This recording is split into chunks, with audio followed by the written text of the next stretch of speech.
Bom dia. 1 João, capítulo 3. Primeira carta de João, capítulo 3. Nós não podemos confundir. Existe João, que é o Evangelho de João, que é o primeiro livro lá de João. O Evangelho de João. E aqui são as cartas. São 3 cartas dele. A primeira é João, segunda e terceira é João. Vede que imenso amor nos tem concedido o Pai, a ponto de sermos tratados como filhos de Deus. E em realidade somos filhos de Deus. Por esse motivo o mundo não nos conhece, porquanto não conheceu a Ele mesmo. Nós temos que examinar exatamente o amor de Deus, nos chamar como filhos. Para que nós possamos entender bem isso, é necessário nós pararmos e pensar quem é Deus. Deus é o Criador, de todas as coisas. Ele é o Senhor. Ele é o Deus Todo-Poderoso. Ele é o Deus onipotente, onisciente, onipresente. Ou seja, ouve todas as coisas, está em todo lugar e pode todas as coisas. Deus é soberano, não existe nada nem ninguém acima dele. Ele é o Senhor de tudo. Temos que saber exatamente isso. Quem é o Deus Todo-Poderoso? Agora, sabendo disso, nós agora temos consciência que Ele nos aceita como filhos. Ele nos chama como filhos. E nós podemos chamar de Pai. Por que o mundo não nos conhece? Porque não conhece o Senhor. Porque não vive de acordo com a palavra de Deus. Existe uma diferença entre os nossos pais, né? O nosso pai terreno e o nosso Pai celestial, o nosso Pai, que é o nosso Deus Todo-Poderoso. O nosso Pai terreno, não importa o que nós façamos ou deixamos de fazer, sempre seremos filhos dele. Por mais que ele queira, por exemplo, negar que sejamos filhos dele, ou que nós tentamos negar que ele é nosso Pai, seremos filhos para sempre, até a morte. Mas com Deus, nós só seremos filhos se nós estivermos junto com Ele, se nós obedecer. A regra para ser filho de Deus é ser obediente. Então, totalmente diferente daqui da terra.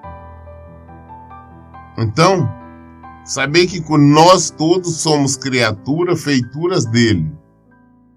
Mas filho é só quem obedece. Por que o mundo não nos conhece? Porque o mundo acha que Deus é o Pai de todo mundo.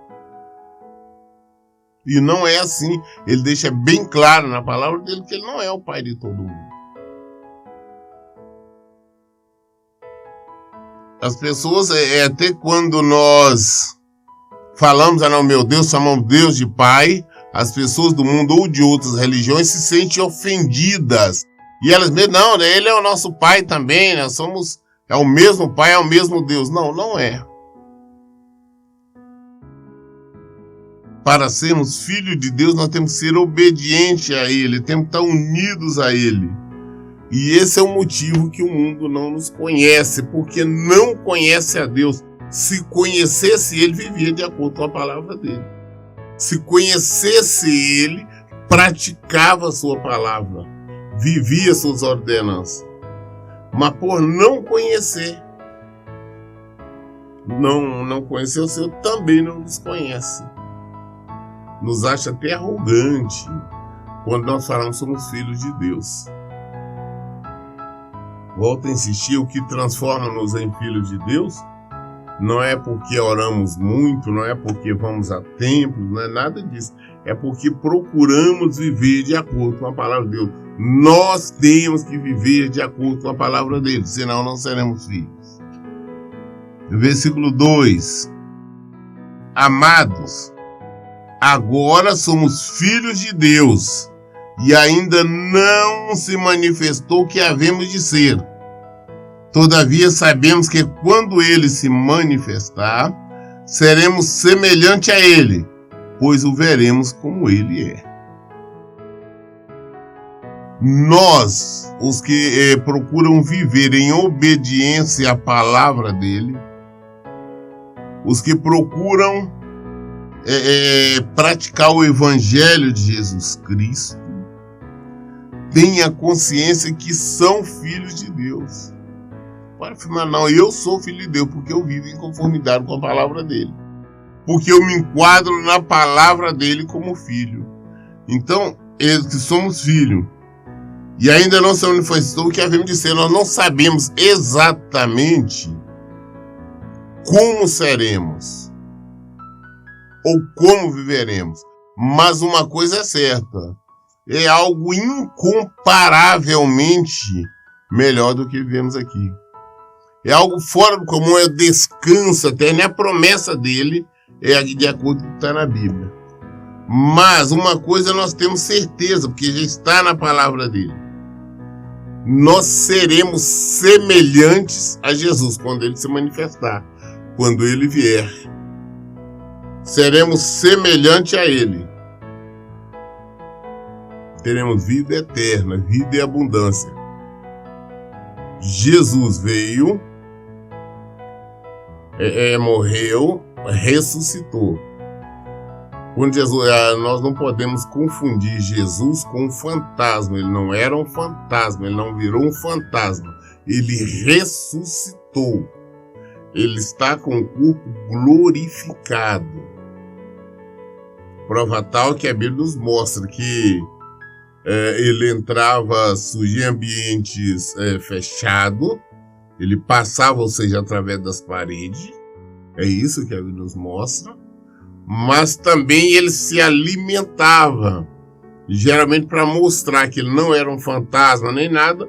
Ele chegava e falava até alguma coisa, ele comia mel, comia pão, peixe, o que ele comia. Um fantasma não faz nada disso. Então é esse Jesus que está vivo, parceiro. Nós também teremos corpos glorificados e seremos semelhantes a ele. Jesus disse que quando nós ressuscitarmos, nós não seremos ou pensaremos da mesma forma que agora. Nós seremos semelhantes a anjos. Não existe mais a preocupação não casar, como Jesus diz, não se casarão nem darão em casamento. Nada disso. Isso é coisa terrena. Nós viveremos como anjo. Não seremos anjos, mas teremos uma vida semelhante a de anjos.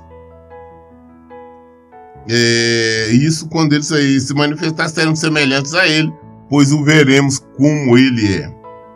Versículo 3. E todo o que tem nele esta plena confiança purifica a si mesmo, assim como ele é puro. Você tendo esta certeza, você crendo nele, você crendo na palavra dele, ou seja, você tendo essa certeza, você se purifica. O que é purificar? É abandonar os erros, os pecados.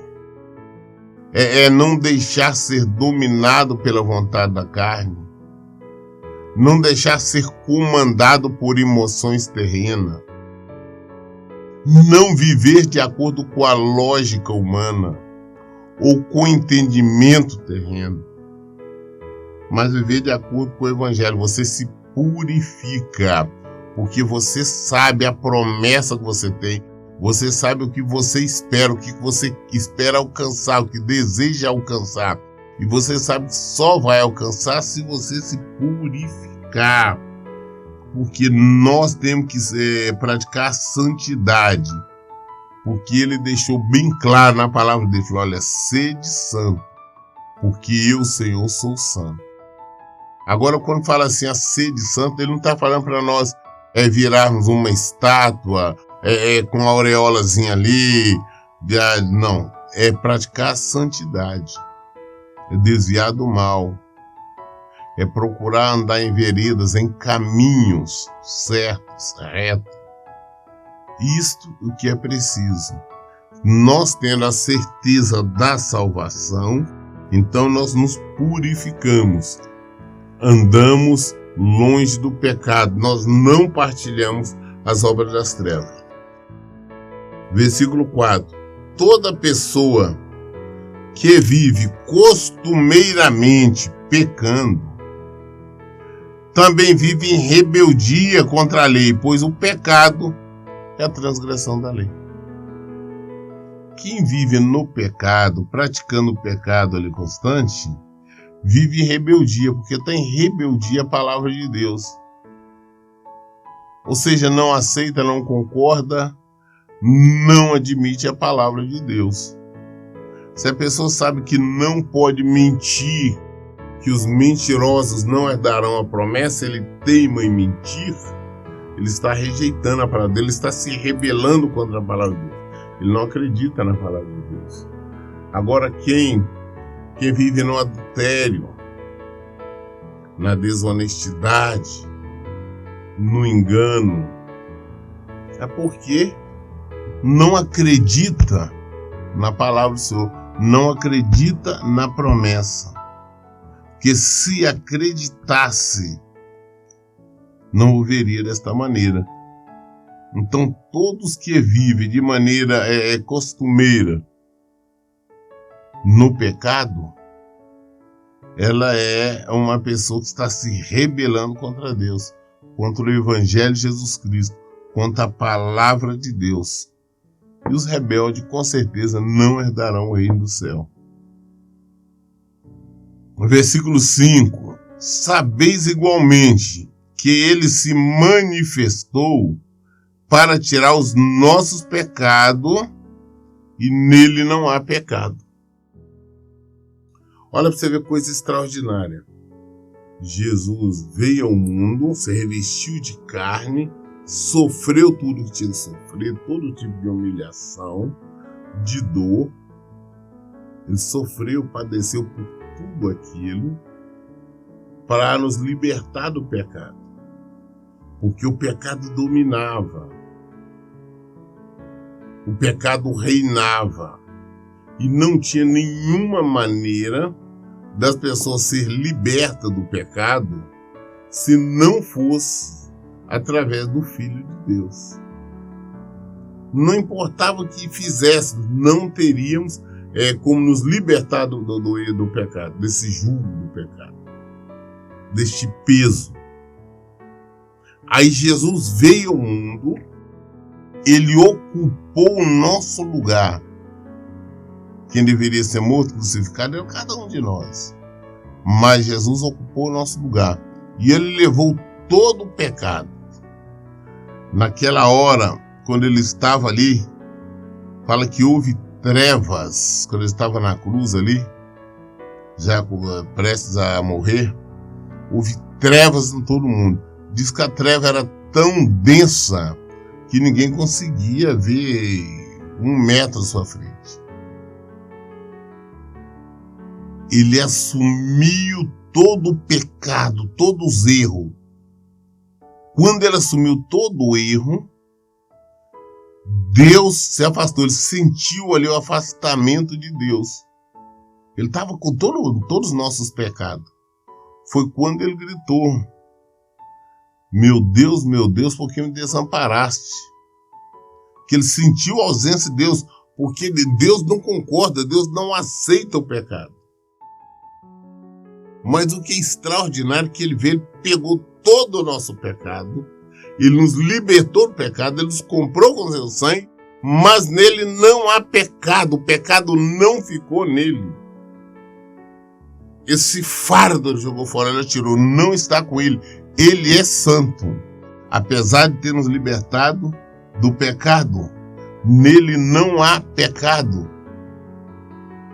Jesus fez isso por cada um de nós. Versículo 6, todo aquele que permanece nele não vive pecando. Toda pessoa que continua no pecado não viu e nem tampouco conheceu. Todo aquele que permanece nele não vive pecando. Quem permanece em Jesus não vive no pecado, não pratica o pecado. Aí quando nós deparamos com pessoas que vivem na prática costumeira de pecado, você sabe que nunca conheceram Jesus. Isso é indiferente do que esteja falando. Que ama o Senhor, que o Senhor é o Deus dela. Mentira! São pessoas simplesmente hipócritas, cegas, que não conhecem o Senhor e nem nunca conheceram. Porque quem conhece, permanece nele, não vai estar mentindo, não vai estar adulterando, não vai estar fornicando, não vai estar sendo violento, não vai ensinar, não vai estar cometendo nenhum desses pecados. Porque conhece a Cristo. E ele não aceita nada disso. Ele não aceita, ele não concorda com nada disso. Então, antes de nós falarmos que, não, eu estou em Jesus, vamos examinar a nossa vida. As pessoas fazem uma confusão muito grande, acham que ser religiosas, estão em Cristo, mas não. A base é santidade, a base é abandonar o pecado, a base é abandonar tudo que não presta. Porque olha, todo aquele que permanece nele não vive pecando. Toda pessoa que continua no pecado não viu nem tampouco conheceu. Você sabe quem é o Senhor? Você não vive no pecado. Isso eu não vou fazer porque é errado, porque é pecado. Eu não vou falar isso porque é pecado. Eu não vou pensar sobre este assunto porque é pecado. É assim que funciona. Filhinhos, versículo 7. Ninguém vos iluda. Quem pratica justiça é justo, assim como ele é justo. Temos que entender que nós temos que praticar justiça. A justiça de Deus. E a justiça de Deus é você viver em conformidade com o evangelho dele. Você viver em conformidade com o evangelho de Jesus Cristo, você está praticando a justiça. A justiça porque Deus é justo, Jesus é justo. Ele é juízo. Nós temos que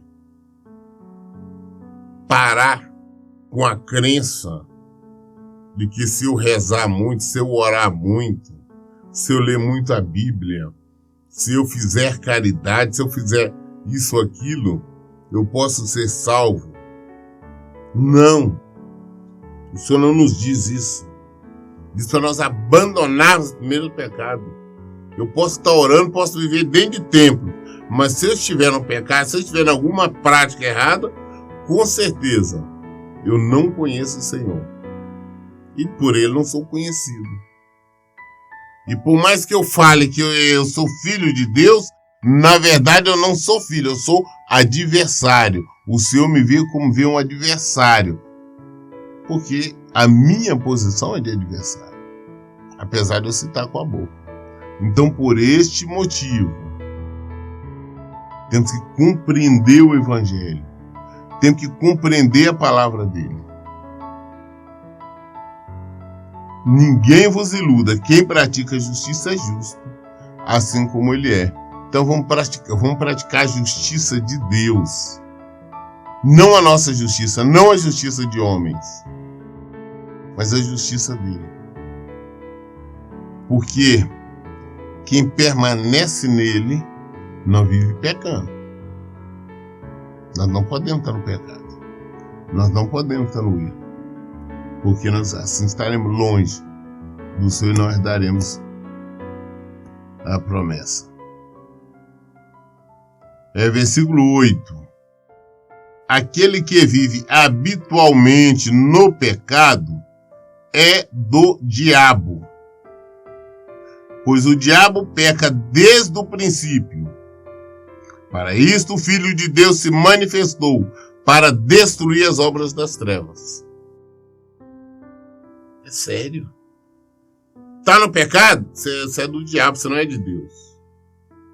Ah, eu vou à igreja, não interessa se vai à igreja, não interessa se você ora, reza, lê Bíblia, não interessa o que você faz. Você vive no pecado? Você é do diabo. Você vive nas mentiras? Você é do diabo.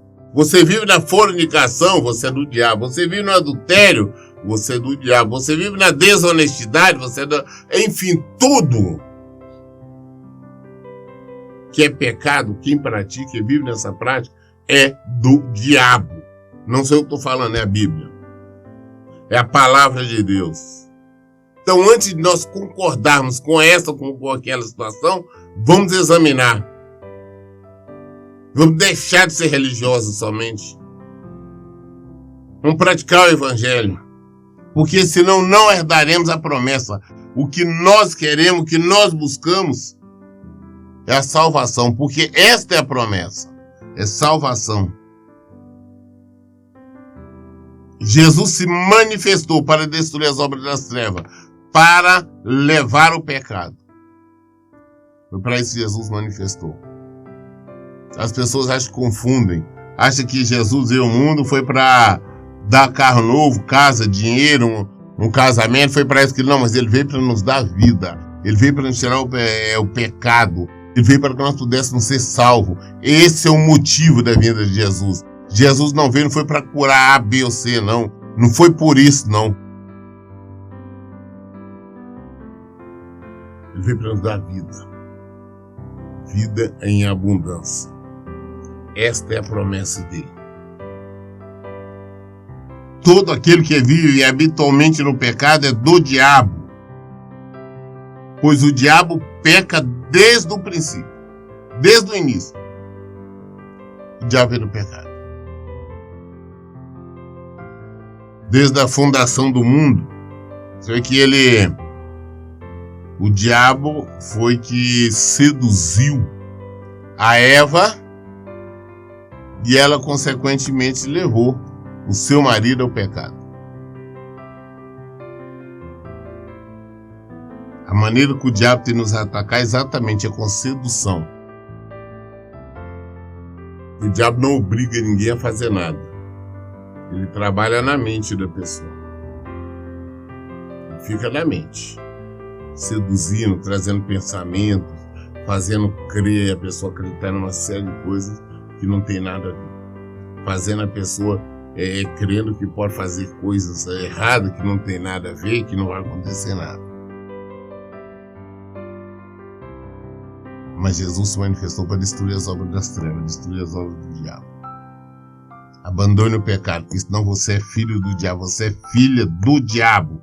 Aquele ou aquela que vive habitualmente no pecado é do diabo. Pois o diabo peca desde o início. Versículo 9.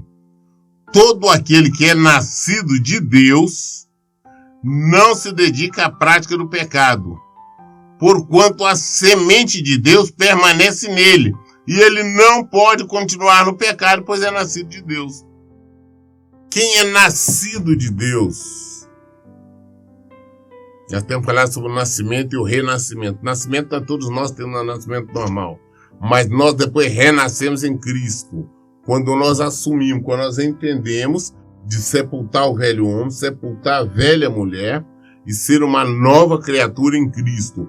O que é uma nova criatura? É abandonar a nossa maneira vã de viver e, a partir daquele momento, viver exclusivamente de acordo com a palavra de Deus.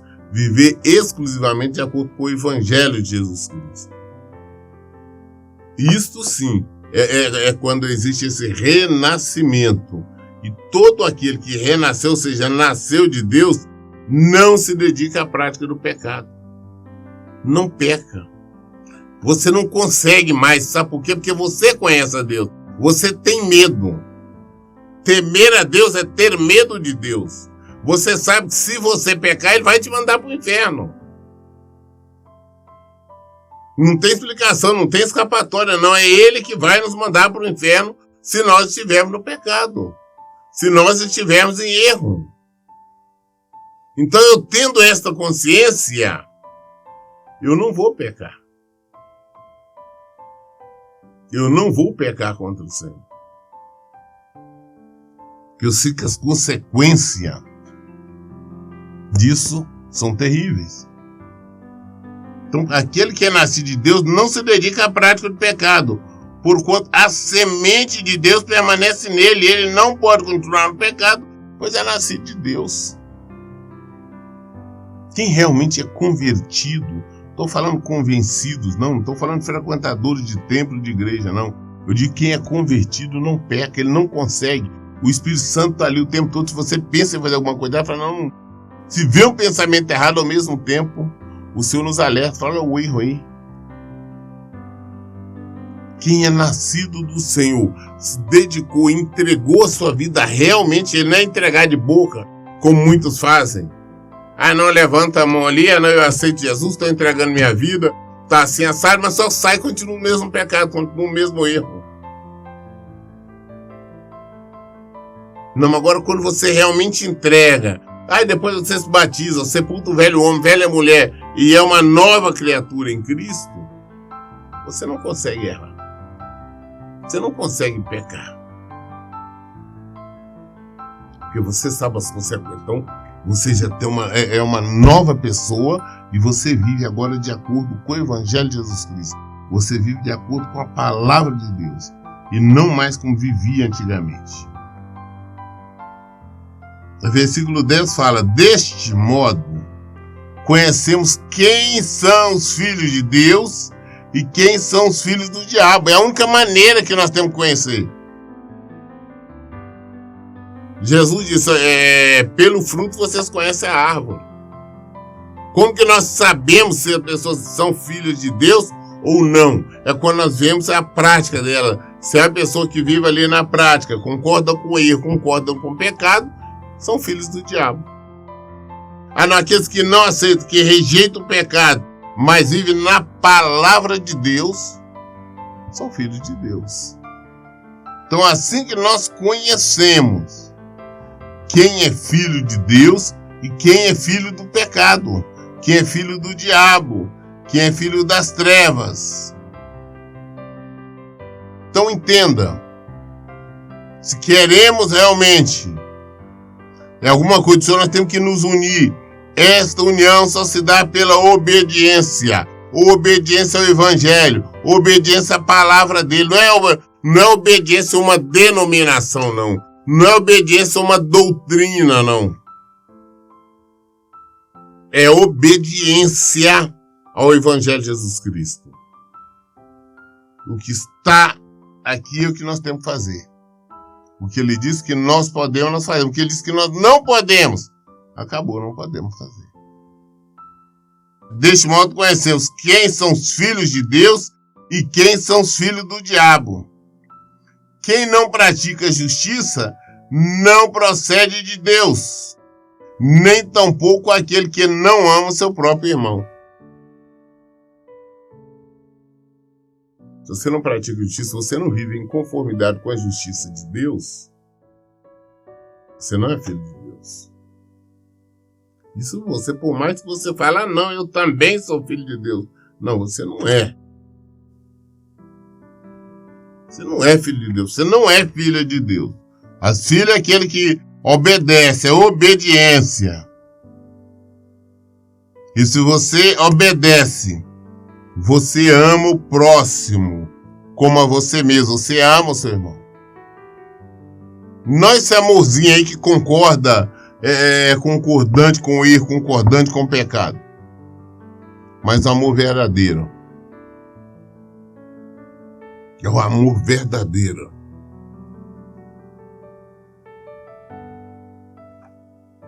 É um amor que condena o pecado. É um amor que não passa a mão na cabeça. É um amor que exorta. É um amor que admoesta. Mas se eu falar com ele, com ela ali, ela vai ficar com raiva de mim. Não importa. Eu vou falar. nós condenamos o pecado. O pecado é o que mata. Quando você comete erros, pecado, você pode ser uma pessoa morta espiritualmente. Quem pratica o pecado é do diabo. Então por isso nós sabemos qual a diferença entre filho de Deus e filho do diabo. Então vamos ser filhos de Deus. Mas filhos de Deus verdadeiros. Vamos viver na prática desse evangelho. Não vamos só ficar abrindo a boca e falando que somos. Não vamos ficar só acreditando nisso só porque frequentamos alguma denominação, algum templo, alguma igreja. Mas não por vivermos em conformidade com a palavra dele, por vivermos na justiça de Deus. Vamos ser realmente filhos de Deus. É isso que nós temos que ser. Eu li a primeira carta de João, capítulo 3, até o versículo 10. Capítulo 3, do versículo 1 ao versículo 10. Todas as dúvidas esclarecemos na Bíblia. Por isso eu digo, leia e pratique a Bíblia. Que Deus abençoe. Então, bom dia.